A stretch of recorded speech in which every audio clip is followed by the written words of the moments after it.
Well, they say it's a special thing when your heroes can become your friends.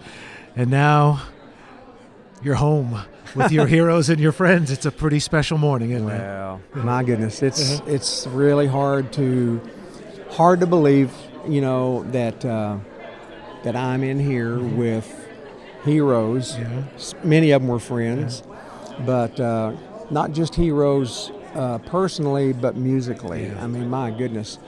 I loved little Jimmy personally, and I loved his grit, his stamina. I mean, he went out there and kicked it till he couldn't kick anymore, and just seeing those people like that, Mr. Monroe just would go out and play sick as a dog, would just go out there and just play, and Ralph, and those people that have just inspired me so much, but I'm so grateful to know that I'm going into this. Well, I'm kind of already in, but it'll be official in October with the medallion. Yes, sir. And I've got to make sure I send them a good picture to do the grafting and the carving and talk to Vince, right? Yeah.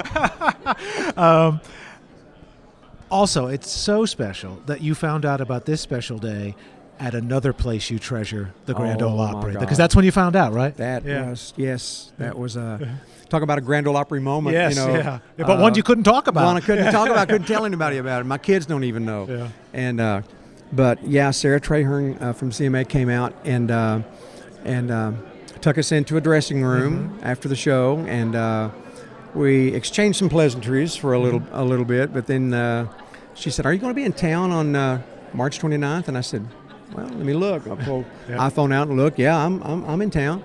She said, "Well, I want to invite you to come to a luncheon that we're having for the CMA," and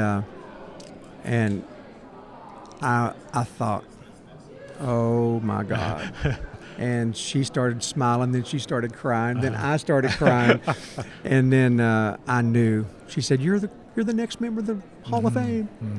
And so, man, I'm telling you, I've just the last month, I guess, I think about it, and then I put it in the back of my mind, and I think about it some more, and it's just almost unbelievable that because I used to think that it was for old people, and that was when I was in my 20s, but now I'm 63, so I am older now, but to go in the modern age, that gives me hope, that I've still got some sap left, and music. And I was thinking, at this stage in your career, you're still doing some of the coolest things. I mean, that tour with Ry Cooder a couple of years ago, the duets album with Sharon. It's still a vibrant time, Bruce Hornsby stuff. Yeah, exactly. Two records with him, and just getting to tour and do music that's out of the box, and not worry about what it's going to, how it's going to read on, in the Nashville papers or whatever, but just make good music. That's why I came to Nashville, was to make good music and to get a record deal and all of that. I don't think a person in this hallowed hall came here with the sole purpose of being in the Hall of Fame. Right, yeah. So I think it's just one of those things that I have to accept it with honor, with dignity, but with deep humility. And it ain't going to change me up here, I can tell you that. Well, on behalf of all your friends at WSM, and there are many, congratulations. Thank you, Charlie. I appreciate it. You know how I love WSM.